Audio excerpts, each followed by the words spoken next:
Our next speaker is Mr. Matthew Hodes, Director from the UN Alliance of Civilizations. You have the floor, sir. Thank you, Mr. Chairman. Excellencies, ladies and gentlemen, as His Excellency President Rakotoman Monji already mentioned, approximately 2 weeks ago we lost Kofi Annan, the former Secretary General of the UN.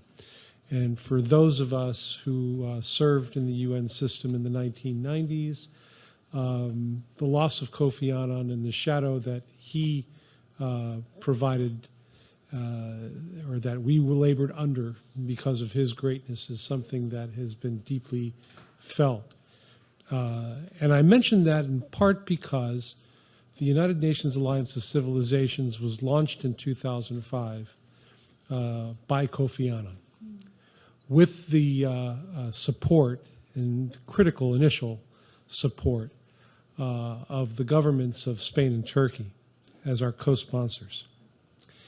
And just as the United Nations as a whole, and as my colleague Lily just mentioned, UNESCO in particular, served as a response to the devastation of World War II, UNAOC itself was a response to the terrorist attacks that were largely attributed to Al-Qaeda in the earlier part of the last decade. It was formed as a response, as a means of saying that the attacks that we saw during that period of our history were not a symbol of civilizations at war with one another. It was set up so that the Secretary General would have what we call a soft power tool of diplomacy to bridge cultural and religious divides and address tensions based on identity. And in that spirit, we were encouraged. In fact, the actual mandate of the organization was a blend of both advocacy by our High Representative and project activity by our staff to promote all of the elements that we now collectively refer to as developing and building a culture of peace. Our project activity is designed to show the importance of mutual respect, intercultural understanding, and the importance of dialogue. And at its core, it places a premium on peace education, teaching the values essential to preventing and resolving conflict. In other words, the building blocks of a culture of peace.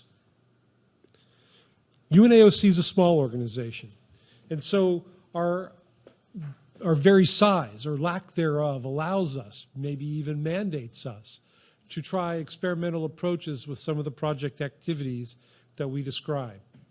As our colleagues have already talked about, the SDGs that apply to this type of work include SDG 16 on social inclusion. But for us, as Lily has indicated and as is essential to the core values of UNESCO, education isn't a critical element for us. But because we are small, our mandate is more narrow. When we speak of education, we don't speak of skills in the generic sense. We don't speak of literacy. We speak about peace education. What we speak about is a type of educational programming that advances human rights, equality, the promotion of the culture of peace in general, and nonviolence. That includes the essence of global citizenship, which is becoming increasingly a topic of conversation here at the UN, and an appreciation of cultural diversity. For us, this is about training our young people to be full participants in an interdependent global community. It's about teaching the values and the elements described in SDG 4.7. It's about living those values at a local level while thinking globally. For us, this type of peace education represents a core element of building a culture of peace. Today, we battle against the scourge of hatred that motivates people to commit violent acts based on their differences. We have all heard that some of these hatreds are ancient or that they have always existed. But we know that this is not true. As Nelson Mandela told us, no one is born hating another person because of the color of their skin or their background or religion. People must learn to hate. And if they can learn to hate, they can be taught to love. For love comes more naturally to the human heart than its opposite. So we do have to be taught.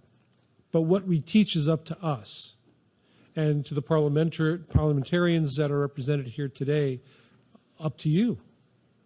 The supporters of the development of a culture of peace are trying to teach the right things to our young people.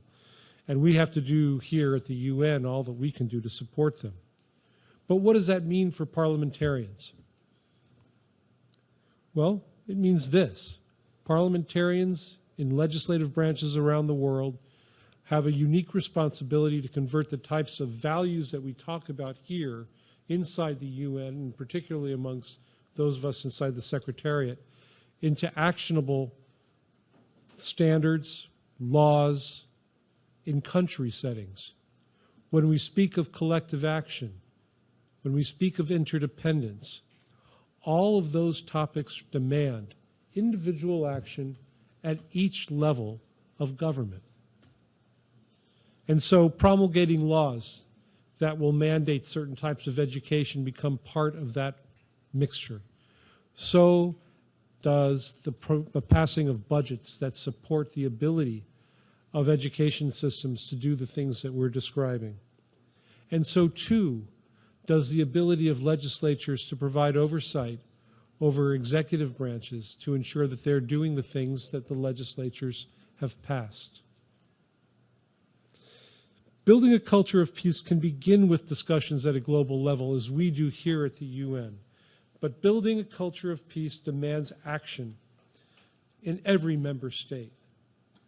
And it's for the parliamentarians to play their particularly critical role if cultures of peace are to become a reality at the national level. Mr. Chairman, I thank you for your attention and for the opportunity today. Thank you, Matthew. Thank you very much. I know the Alliance are doing an amazing job. Thank you. Please give our regard to Ambassador Nasser, Abdulaziz and Nasser.